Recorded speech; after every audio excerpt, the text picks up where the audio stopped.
Good day, everybody. I am Patrick Ralph Patricio, and I am here to discuss the social mobilization continuum, or basically, this is a continuation of the report of my groupmate on the same topic. Now, on this report, I am going to continue with the third to the fifth pillars, or third to the fifth social groups, as well as the communication channels that are essential or important for the continuum of social mobilization. So before we head to that part, of course, allow me to again refresh your memory with a short definition of a social mobilization project or a social mobilization in general. So social mobilization emphasizes social justice, inclusivity, and equity by organizing society for accessible resources for all, regardless of their background. So it is said here that the success of a social mobilization project involves upholding the principles and mobilizing resources, partnerships, and community participation through activities like meetings, partnerships, initiatives, and media use. So again, we are going to use everything at our disposal in order to achieve the the inclusivity and equity for the community regardless of their background, as well as mobilizing all the resources that are available to facilitate development, basically. So here we have the continuum, or the framework of the social mobilization continuum by Ling, 1991. So again, to refresh our memory with the outer layer, the upper part of the diagram or the framework is the data, information, and behavior action. So basically, this means that social mobilization is driven by the available and provided data, as well as the behavior change or the action, the part that we must play in order to, again, facilitate behavioral change or action that can lead eventually to development.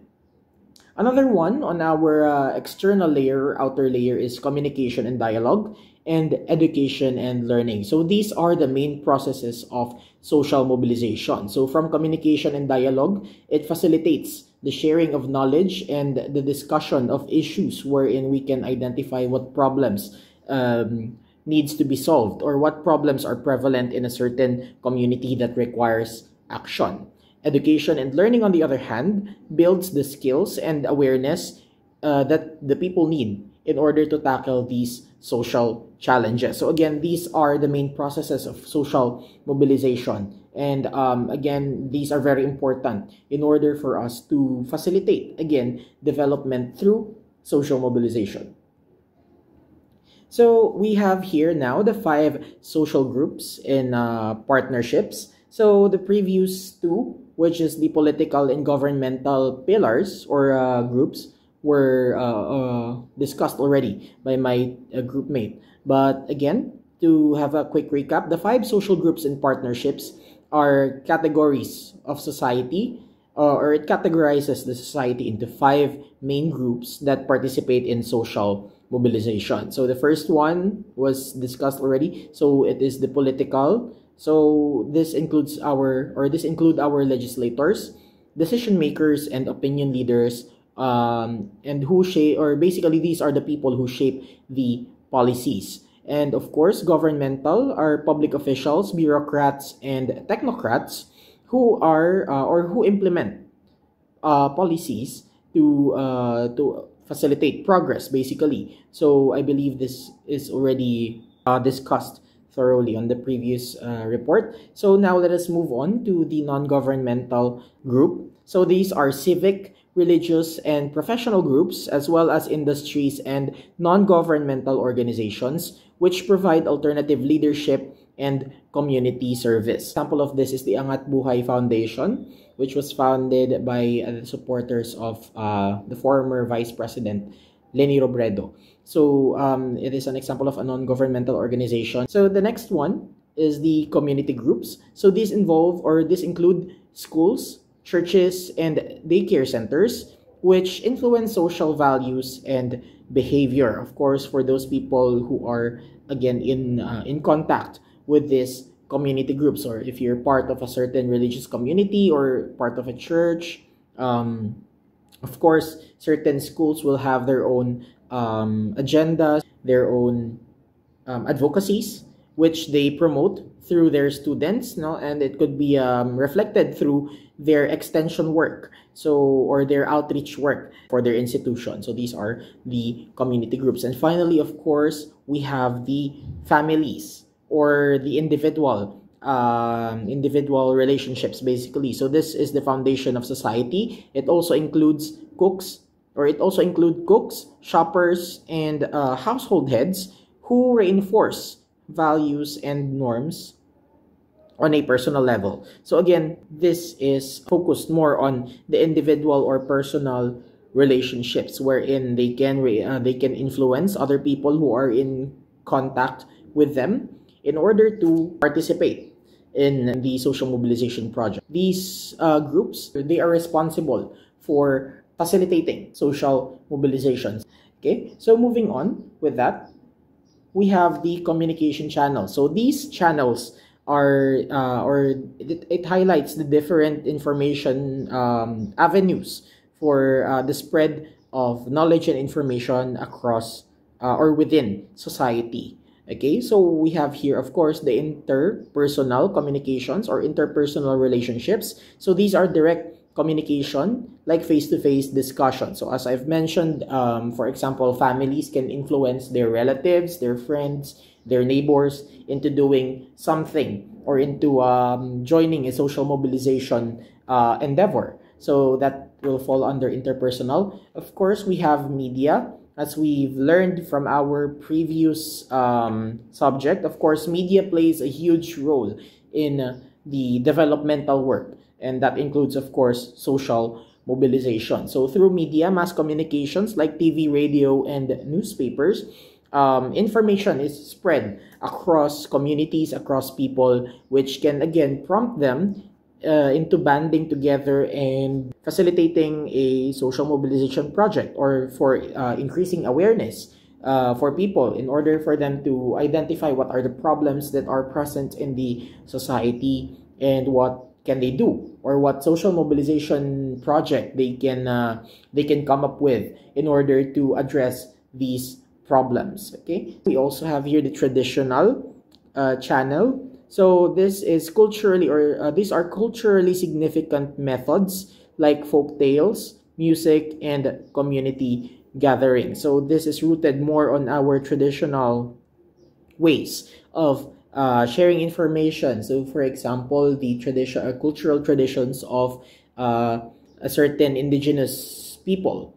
So again, they are able to share those community concerns across their group. And of course, we also have special events. So these are organized efforts like campaigns, fairs, and awareness programs. It could be in the form of a seminar in a barangay about, let's say, breastfeeding. So or how to prevent dengue, or the rise of dengue cases in a community. So again, these are special events that are organized in order to again increase the awareness, or to share information to key individuals, and of course to the community, to help them again develop solutions, or to equip them with knowledge that can help them tackle these concerns more effectively. So moving on. So for the conclusion of this slide, or the of the continuum, the diagram emphasizes the social mobilization as a collective effort, requiring cooperation from all levels of society, from policymakers to families. Communication and education are crucial in ensuring that the information leads to action, ultimately fostering social change and development. So again, this framework provides a structure for us. It shows us that we are, or we should be able to cooperate with these 5 social groups in order to have an effective social mobilization project. So with that, let us have some examples in the Philippines. So we have first here, the stronger, or hashtag excuse me, hashtag, we have here the hashtag Stronger Together campaign, which started or was kickstarted on 2022, spearheaded by the Institute for Policy, Strategy, and Developmental Studies Incorporated. This initiative aimed to increase voter turnout in the 2022 Philippine elections, particularly among the youth and persons with disabilities. So this campaign mobilized over 1,000 participants, surpassing its target, and provided free transportation and amenities to 196 PWDs and senior citizens on the election day. It also established the Democracy Network PH, a youth-led organization dedicated to enhancing political participation among Filipinos. So this again is focused on the elections. Okay, so the next example number 2 is Healthy Pilipinas COVID-19 campaign, which started 2020. Okay, so in collaboration with John Hopkins Center for Communication Progress, the Philippine Department of Health launched the Healthy Pilipinas Facebook page to disseminate crucial information on COVID-19 prevention. So the campaign reached 160 million people since its inception in late March 2020, providing guidance on hand washing, social distancing, mask wearing, and other preventative measures. So its success was recognized with a Stevie Award for the best use of social media COVID-19 related information. So again, this was, I remember Healthy Pilipinas campaigns on seeing them on social media, on television, during the pandemic era. So I believe this was very helpful for the dissemination of crucial information, especially that, you know, misinformation is very rampant in our society. So having a dedicated and a credible source of information about this health concern is very important during the pandemic. So example number 3, we have the Gawad Kalinga Community Development Program, founded in 2003. Gawad Kalinga is a Philippine non-governmental organization committed to eradicating poverty for 5 million families by 2024. So Gawad Kalinga employs a holistic approach, building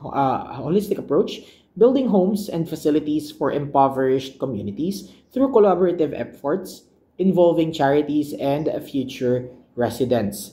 Their programs encompass community infrastructure, child and youth development, environmental initiatives, and food sufficiency projects, significantly improving the quality of life in numerous communities across the country. And of course, last example, I believe, is the Move PH online campaigns, started 2016. So Move PH, Rappler's civic engagement arm, launched several online campaigns addressing various social issues, notably the hashtag Stay Negative campaign, aimed to curb the HIV epidemic in the Philippines by raising awareness and encouraging testing. So partnering with advocacy group Love Yourself and advertising firm DM9 Jaime's Few, the campaign led to a 60% increase in individuals availing HIV testing services. So the initiative was recognized with a Bronze Award at the 2016 Boomerang Awards in the NGO and government institutions advocacies category. So this is very important because the last time that I heard about the levels of HIV cases in the Philippines, we still have a lot of people contracting HIV. And if I am not mistaken, the youngest person who contracted HIV through sexual contact was a 13-year-old boy. So again, this is still very relevant, very important for our society. And projects like this, social mobilization projects like this, is again, we cannot discount their importance in society, especially in targeting or dealing with problems that we don't usually hear or see being discussed openly or being included in government policies. So we are very grateful for every every institution, especially the NGOs that are actively working to provide the community with a social mobilization project on things that matter. So that concludes my report on the continuum. Again, to summarize, the continuum is a framework that shows us that the five different social groups and of course the communication channels are very important in the facilitation or the in facilitating a social mobilization project. So for my discussion question, I'm going to leave you with this. Do you think that it is possible, or is it still possible, to conduct a social mobilization project even if one or two groups are not present or unwilling to cooperate? Why or why not? I'd like to hear your answers, and I'll see you on the next mojo. Thank you so much.